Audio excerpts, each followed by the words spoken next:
If you've ever been through this journey, or if you haven't yet, you will know that at the very end of that journey of everybody treating me terrible, I must be terrible, the moment you realize they were wrong, you get so mad, and then you get happy.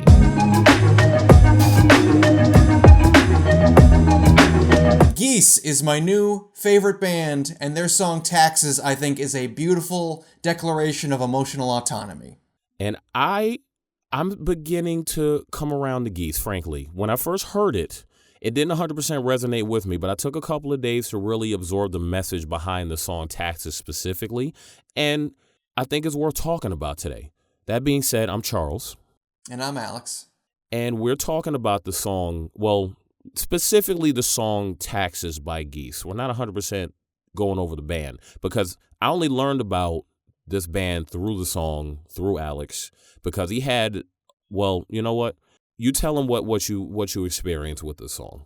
Sure. So I'm also kind of with you, because the first time I listened to their new album, Getting Killed, I was like, it's fine. The opening track is just some horns and he's screaming, "There's a bomb in my car. What is this?" And then I listened to it again. And I was like, oh no, I get it. This is great. It's like a CBGB's television post-punk kind of a thing. It's like abstract I was really art into if it was a sound. Yeah, it's like art rock kind of a thing. And I was on a bus early morning. I'm getting back on a day chaser, if you will, schedule where I don't sleep late anymore. And I was feeling I've been going through a lot of stuff at the end of the year of like rewiring neural pathways and learning to be better and shake off old toxic patterns and stuff like that. And so sometimes something will hit me and it'll kick me right in the vulnerability, you know? And there was a lyric in this song where he says, "I will break my own heart from now on."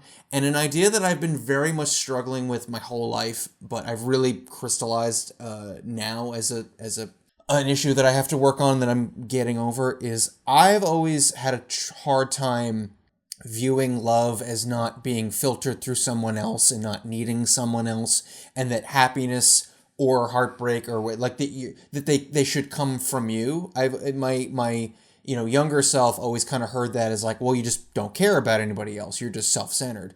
And the more and more older I get, and the more toxic people have messed me up and I've had to come back from it, the more I've realized like, oh, well, you're not, if you generate your own emotions, that just means you're emotionally self-sufficient. There's a difference between codependence and interdependence. And I think that saying I'll break my own heart from now on is just a really funny way of saying I will generate my own happiness. Like, if anyone fucks me up, it's gonna be me, thank you. And I think there's a legitimate like lesson to be had in that, which is, I think this whole song, I don't know if this is how it was intended, but this is also a guy who wrote the lyric, "I'll fight entire fields of cops and then I'm going to eat my keys." So I don't know exactly what's going on in his brain. But the whole thing, like, I should burn in hell, but I don't deserve this, feels like a boundary. And Dr. Who yourself feels like arguing with a therapist. And you want me to pay my taxes? Like, oh, you want me to inevitably have to, like myself less because everyone's telling me? No, you want me to do that? You better bring over a crucifix and nail me down. I'm not going quietly. So all that to say, the view that I took of this in that vulnerable bus ride, where I conveniently had sunglasses on, which is good because there was a little bit of crying, but it was healthy crying. I think that it reads to me like someone's moment, or at least a good, allegory for someone's moment of going, I've been hurt because I've expected other people to tell me who I am. This far, no further. I'm breaking my own heart from now on. I'm generating my own happiness from now on, because I am a complete emotional system that is whole enough to then have a partnership with someone else. I'm not just letting someone else tell me who I am and now they can push all my buttons, because that is, like I said, difference between codependence and interdependence. And when you can figure out your own emotional autonomy and realize that is not selfishness, that is wholeness, whatever you want to call it, that is a big, important moment for a human brain. Yeah, it really is. And it's an easy lesson to, frankly, go your whole life not learning, or even learn late. So when it comes to the song, for me personally, I should preface this with a little insight on me and Alex. So me and Alex came from very different backgrounds, societally speaking, almost fully opposing. I'm black. I was raised poor, or at least on the poorer side when it came to my own personal abusive upbringing. There were definitely people in worse positions than me, but that's where I was. Alex, he's a white man. He had a bit of money. He was like, what would you say, upper middle class? Is that accurate? Yeah. Yeah. Yeah, we were very comfortable. Right, yeah. You grew up in the Hamptons, right? Mm-hmm. Yeah. So it tells you everything you need to know about me except for my actual personality, which is, I like to think, nice, but... Right, exactly. Honestly, it's kind of a beautiful, little, nugget of the friendship that we have, because it's like Hamptons versus Harlem. And we found friendship anyway. Like, it's a really interesting thing.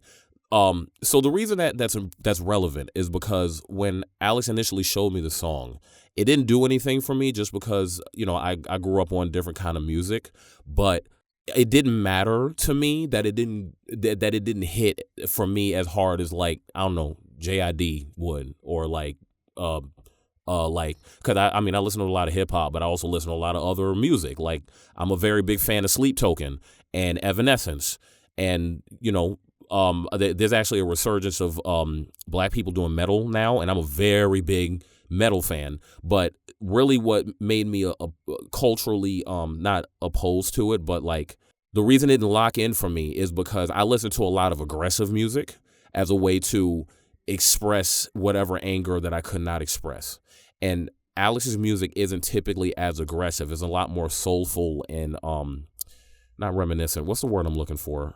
Resonant. Introspective. Yeah. It's. Yeah. Give me a thinky boy who can barely play a guitar, and I will fall in love all on the spot. Yeah, exactly. And I like metal and punk too. Like, we just haven't gotten into my more aggressive style, but like generally, I'm like, oh, he looks like he thinks way too much about everything and knows 3 chords. Well, get him on my Spotify. Right. Yeah. Now, if you're open to the idea that music could be a unifier across any language and culture and any origin, no matter how you start or anything, and you open yourself up to other people's playlists. In fact, there's a literal game that you could play. Like, if you want to form a bond with somebody, whether it's a friendship or like you have a romantic interest or something, y'all should literally be like, hey, give me your playlist. I'm going to give you my playlist. We're going to listen to it. We're going to separate and listen to it for a little bit. It's almost like you're going on a journey with their inner self and their inner world, which is a big reason why I like listening to Alex's recommendations for music, because they are very different from what I grew up with. And I appreciate that, because it reminds me of things that I couldn't quite talk about in my upbringing, because every human belongs to some kind of group or culture, and every single culture has blind spots. But because you're human, you're going to run into those blind spots inevitably, because they're not, it's just how life works. So there were these moments in my life of deep emotional complexity and beautiful revelations of growth that, frankly, I couldn't share with anybody. I couldn't talk to anybody about it. And it wasn't necessarily because, there'd be probably be a bunch of racists in the comments going, black people don't do that sort of thing. They're not very complex. That's not true. We're very complex. We're just like everybody else when it comes to nuance and stuff. That wasn't why I couldn't share it. It was because I was a young child experiencing way too much and coming to emotional, dark revelations about life that I shouldn't have had to come to, growing up way too fast, having to deal with the stuff that I did. So that opening line, when he said, I should burn in hell, that initially was like, okay, this is just a lyric. I listened to it again. I'm like, oh, I remember what this feels like. It feels like self-worth being so low that I think I don't deserve anything. So this is what I'm used to saying to myself. This isn't what I actually want. This is just what I keep saying to myself over and over, which is why in the beginning of that song, that lyric is said more than once. Yeah, and then hence the twist of being, but I don't deserve this. Nobody deserves this. It's like, wait a minute. And if you listen to more of Cameron Winter, as the music reviewer Anthony Fantano said, this new solo album is great. I think he needs a wellness check. Like, there's a lot of lyrics where we're like, are you okay? He has a whole song called $0 Man where he feels worthless and stuff. But This I actually hadn't read this before. So when I first heard this song, I imagined the narrator of the song was like, oh, I've done bad things, but I'm not that bad. I like your interpretation better, which is, this is negative self-talk. I should burn in hell, but I don't deserve this. That's someone realizing, wait, no, I shouldn't burn in hell. What am I talking about? Everyone around me has made me feel terrible, and so it's like internalized shame starting to, like, you could argue that from the beginning of the song to the end, it is someone peeling away layers of self-hatred, and I love that interpretation. Yeah, that's what I felt it was. Because again, initially, because it's like I have this metaphor that I like called turkey in the rain. I've said this in front of Allie so many times. It's like when you watch or listen to something new and it's amazing, but you can't really think about it because you just now saw it. So you just sit there with your mouth hanging open, just taking it all in. Like if a turkey was in the rain and they're just staring up at the sky, amazed that there's water coming out of it, and they end up drowning. That's how it feels. Yeah. So I had that. I don't know if this is true, but someone once told me, oh, there's a phenomenon where sometimes a plane will fly over an icy plateau, and all the penguins will look at it until they all fall over at once. I don't know if that's true, but that is exactly the feeling you're describing. Yeah, it's oh no. Oh. Yeah, it's something like that. So after I got past my turkey in the rain phase and I listened to the song one more time and really took in the lyrics, I realized, oh, well, clearly this is a man describing through song the emotional journey of going from self-hatred talk to self-love talk. And the reason I know this is because if you've ever been through this journey, or if you haven't yet, you will know that at the very end of that journey of everybody treated me terrible, I must be terrible, the moment you realize they were wrong, you get so mad, and then you get happy, and then you just get mixed, where the happiness, like the joy of being able to love yourself genuinely without needing somebody's permission mixes with the rage of being lied to about who you are.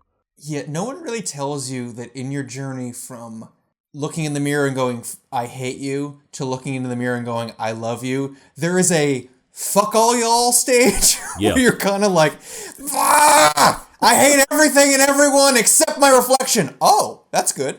Yeah. And then you're okay. But there's a minute there where you're like, yeah. It's a minute. It's like, it's like you need that. You need it's the that. chrysalis that gives birth to the butterfly. You need to go in your fucking cocoon so you can come out a butterfly.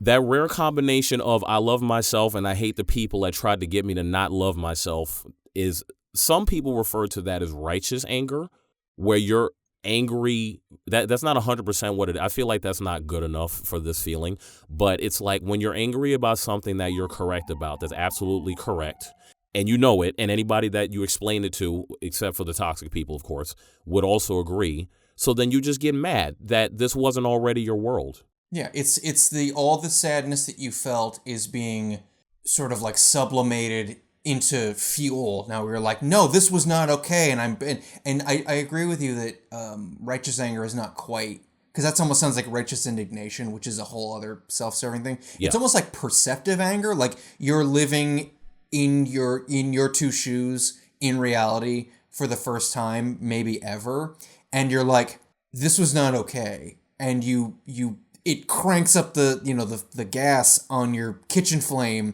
and it goes, bah! And then you turn it back down and go, okay, you know what? I figured some stuff out. But you kind of need that burst, and it's like a controlled explosion a little bit. You know what? And hence we're like, in the song when he's like, Dr. Heal Yourself, to me that's saying, I'm not going to say like, this is intended to be a therapist, but abstractly just from my thesis statement. That's someone saying, Dr. Heal Yourself, that sounds like someone going, no, you're fucked up, not me. Stop telling me what's wrong with me. Yes. Because maybe there isn't something wrong with me, or maybe there is something wrong with me that I am in my power to fix. Yes. But stop like lording shit over me because you're serving your narrative and it's not helping either of us. What would probably be a better term for this feeling we're describing and that the song is alluding to, instead of righteous anger, it would be the Rage of Enlightenment. Yeah. It's when you finally hit a point of locking in and realizing the truth of a reality, and then the anger of not already having that truth. And then it's the anger of lost time. Yes, the anger of lost time. And then it inevitably mixes with the joy of, now I can make the real moves. Now I can move in love of myself instead of walking these streets or this world feeling like I am worthless all the time. That's what it feels to me personally, like this song is alluding to by poetically explaining all the beats that come to, like, the moments just before you transition into the Rage of Enlightenment. There's all these emotional beats that you hit before then that usually starts at the very beginning with negative self-talk. Yeah, and I think what I'm also noticing is that, like, he doesn't just say you're gonna have to hold me down and make me pay taxes. He says crucifix, which is culturally loaded. Yeah. It is a martyrdom, symbol. And so to me that says, like, okay, if you want me to play this role for you, you better make it big and dramatic, because this is not reality. This is a story that you're putting on me. All right, you want me to do something that I shouldn't have to do because, or make me believe something about myself that I don't believe because I've learned to grow past it and learn the actual truth. Fine. You want to make me a martyr to your bullshit? Come over with the fucking wood and the nails. I fucking dare you. Yeah. Doctor, heal yourself. Breaking my own heart from now on. What a lovely Easter we're having. Anyway, this turkey's dry. And honestly, goodbye, Grandma. To be crucified isn't just to be killed. It's also to be made a spectacle of. Yes, and to suffer in the it draws a crowd, let's say, yes. narratively. Yeah, and that it's kind of like if you've ever had a narcissistic person, or generally a toxic person that might not necessarily be a narcissist in your life, you may have experienced where that person creates a theater around them abusing you that puts them in the position where they look like the victim and you look like the abuser. And then some people get so monstrously good at this that they literally will convince people that someone that they have known for years is somehow this secretly evil entity that has just been waiting in the wings to explode on them. It's happened to me too many times by too many people that should have done better. Yeah, like I've mentioned before, and I will believe this until it is proven wrong or they put me in the ground. And on a long enough timeline, every abuser accuses their victim of abusing them. They always do it. If it didn't happen, it means the relationship ended. It is always their last line of defense is, why would you do this to me? And so, because we said that a crucifix is, the cultural symbol of martyrdom, of persecution, of spectacle, death and torture, to the point where it is a shorthand, essentially, for, a lot of cultural narratives. This to me says, like everyone loves to say, like, if somebody is really selfish and, like, has to tell you how much they're suffering, but it's bullshit, like, oh, you have a martyr complex. Yeah. It's like, okay, you want to really talk martyrs? Where are the fucking nails? Where are they? Oh, you're putting them in my hands. That's where they actually are. And you know what? If we're gonna play the martyr game, you better you knock on my door and I will open it and I will say, do you have nails for my hands and feet? And a plank of what? Are you gonna Passion of the Christ me or shut the fuck up? Is that what you're? And that's how we're playing this today from now on. Right, and that's the enlightenment rage part that I'm talking about. Because after you get to the point of, oh, I'm a good person, I deserve love, you immediately get mad at everybody that tried to lie to you, and all of a sudden you sitting there just stewing. It's imagining showing up to their house and just like, let's really get in the trenches. Then we talking. This is accountability time. I'm gonna let you play your game and watch you be wrong some more. Because when I was playing it before, you were wrong then. Now I'm not playing and you still wrong. And if in the second I stop playing, I know for a fact that you, the abuser, have nothing because all you had was me to abuse, and now I've taken that from you. Yeah, what we don't talk about enough culturally is So like I mentioned to you about the concept of codependence being you want someone else to tell you who you are. And I'm not saying to judge anyone who struggles with this issue. I struggle with this issue. But like you've been conditioned to think that someone else has to tell you to regulate your nervous system or you're not safe. Yeah. But there's a flip side. I don't know how many, I'm not a psychologist. I don't know all the types of codependence. But there's that people-pleasing kind that I'm aware of. There's also the controlling, manipulating kind, which is someone is trying to change what you do because they don't feel safe unless they are controlling you because they're trying to regulate their own nervous system by controlling you to then tell them who they are. Like they're trying to manage their emotional environment by stamping out anything that is a threat. That is a type of codependence. Right. They're trying to boomerang safety through you by being shitty. And so a lyric that's drawing me as I look over these as we talk is if you want me to pay, or the title comes up, if you want me to pay my taxes. And this makes me think of what are taxes? Well, what's inevitable? Death and taxes. Yeah. It's a thing that's going to happen to you whether you like it or not. Also, they are a human construct. Yes. They are arguably a good human construct because they can ideally, if they're not funding the military, we don't have time to get into where our tax dollars are going. The military-industrial complex. What's that, Alex? Well, if we look into the Geese song where he screams, "There's a bomb in my car," you kind of get the emotional gist of it. I'm making fun of that song, but I do love it. It's just him screaming, "There's a bomb in my car." It's kind of rad though. Anyway. He also has a song where he threatens to fight, and I quote, "an entire field of cops." So I'm guessing we would get along. Is Cameron Winter a day chaser? I don't know. He's definitely a lefty. Anyway. It'd be great if we had him on the show. I have no idea how we would do that. I would love that. Yeah. Someone get Geese on the horn. Somebody get him. Call him up. Somebody get him. Can I get Cameron Winter's cell phone? I don't know. Do you have to message him by carrier pigeon? I don't know how he seems like a very whimsical man. Or a goose. Or goose, yeah. Anyway, you were saying carrier geese. Yes. Carrier geese. So taxes are also a human construct, which to me says, this is almost like if we're using the analogy of the like toxic situation, your toxic person, whether or not they are a full-on abuser or just shitty, they want you to believe that their behavior is inevitable, either because they are daring you to stop them, or because they're saying this is how people are, you're the weird one, or like I'm just acting like how I have to act, why are you not holding up your end of the bargain, or just like anything to make their behavior appear like it is inevitable and real and not a narrative, you know?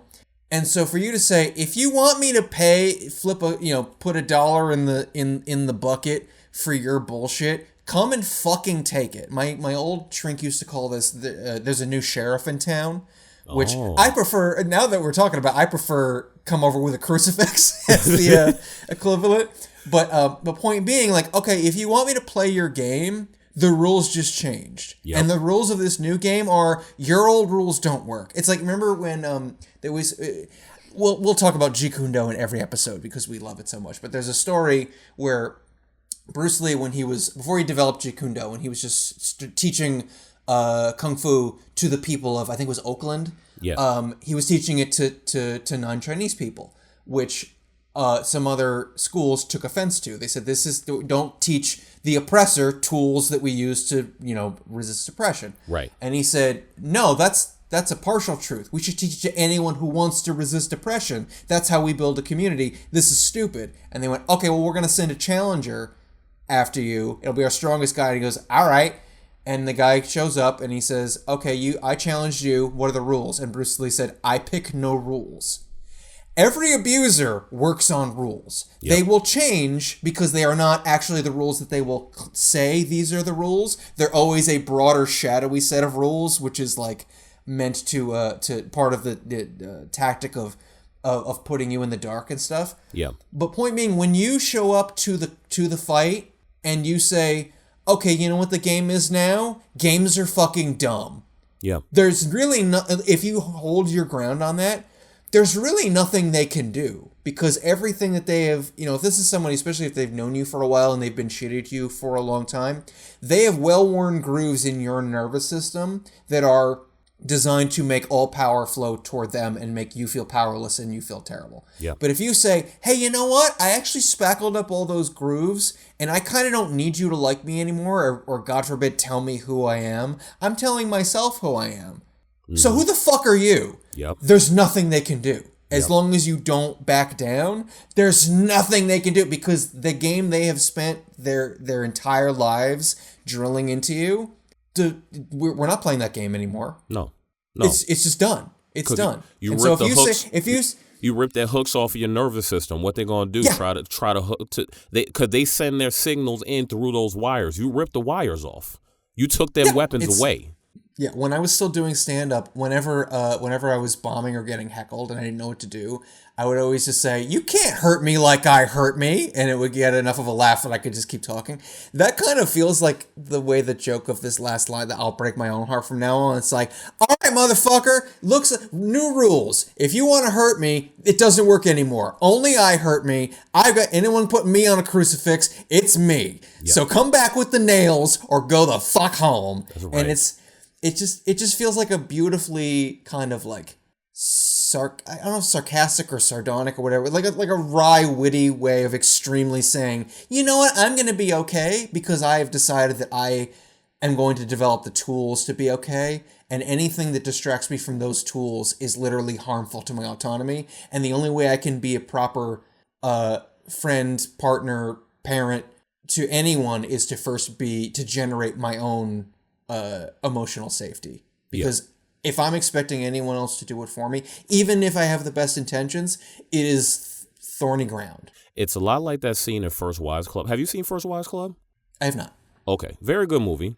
It's not really geared toward men at all. It's like a very uplifting film for women, but frankly, like if you're just a human being that has been abused by somebody messed up, it'll work on you too. It's not, it's designed gendered, but it's not really like attached. As long as you're a human being that had this experience, you're good. Anyway, there's a scene in the movie where one of the main characters, there's three main characters, and one of the main characters had been dealing with her husband trying to leave her.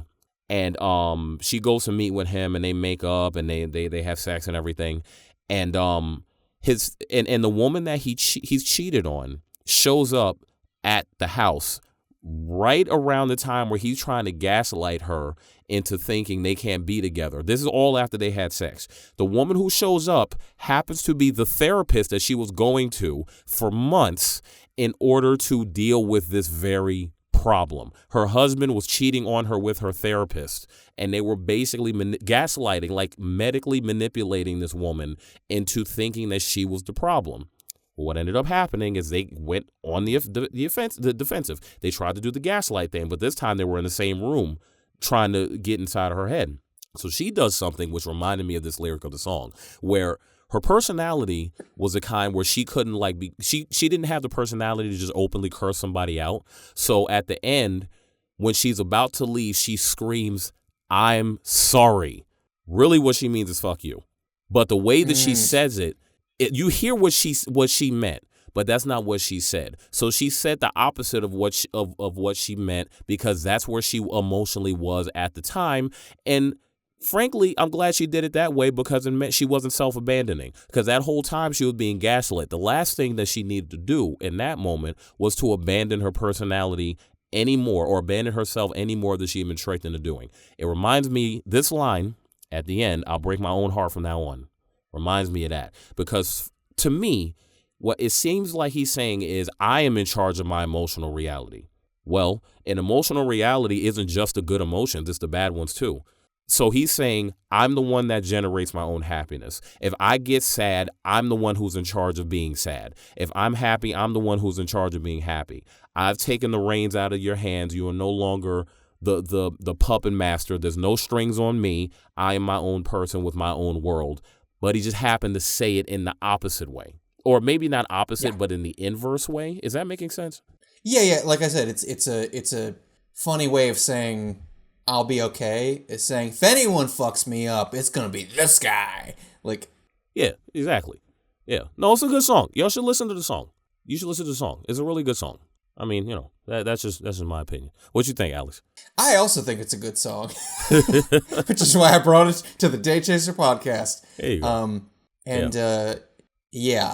I think that I'm glad that this episode seems to have worked, because I'm like, oh, this could be just it is this sort of poetic nonsense, but I'm like, no, I think there's a thesis statement here, which is, being put upon it almost. If you squint at it, it's like 5 stages of grief a little bit, right. like just starting to wake up and then being like, no, I'll be okay. And I think there's a real value, a big fear. This is the last thing I wanted to say. A fear that I've struggled with in my life, and I would wager that other people who've dealt with codependency have felt as well, is the feeling that if I generate my own happiness and my own feelings, I have now condemned myself to never needing anyone, and hence like never deserving anyone, because I'll be just a self-involved whatever.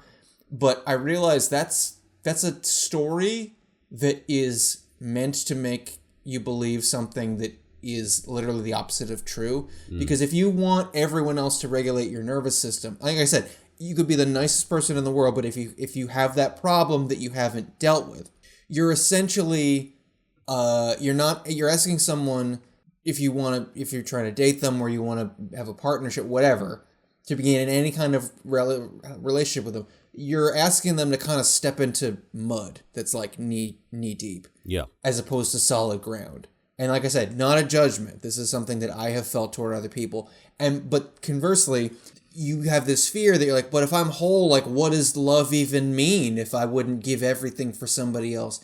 And you have to go, well, there is a difference between codependence and interdependence. Saying, I'll be okay if all these people leave me, does not mean I don't need or want anyone. It means I will go into these partnerships stable, as opposed to being in quicksand going, someone please pull me out. And it's like I said, it's a narrative designed to keep you stuck in the quicksand, that if you're like, no one can pull me out except me, or except somebody else, you will never go, hang on a second, I could just little by little kind of scooch my way out of this, and then go, I need a shower, and then go on a Hinge date. Like, it's designed to make you feel like not only do you belong in that stuck puddle, being in that's the right place to be. And that's how you know that it's love, when someone pulls you out, and you would metaphorically pull them out of their pot. But that's not a healthy situation. That's two unstable people asking the other one, please fix me. And if you're gonna have a stable relationship, you have to at least be working toward bringing stability to that and being your own autonomous self. And that will not condemn you to being alone forever. It will condemn you to a life of having the potential to be with other people. It will literally do the opposite. But the narrative hooks you, because you think, if I don't need anyone, does that mean I won't get anyone, or I won't deserve anyone?